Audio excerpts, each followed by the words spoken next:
بديت. السلام عليكم ورحمة الله وبركاته. اليوم جابوا لنا هذا الجنجوبر تصليح. طريقة الفحص مالته هذا سيريس، فراح نفحص خط الوطنية.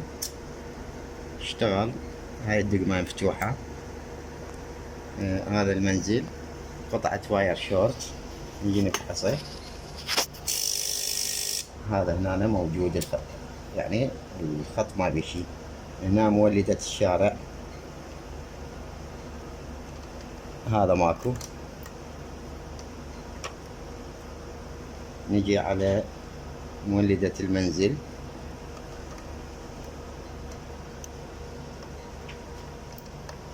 هذا شغال. إذن القطع وين صاير؟ فقط مولدة الشارع. راح نفتحه إن شاء الله. أنا فتحته وحضرته، عم أشوفكم العطل مالته. هذا طبعا أول ما فتحته عرفت العطل مالته.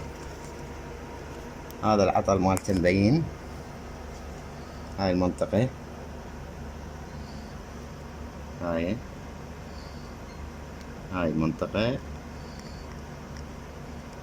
الطبع مال التوصيل مقطوع،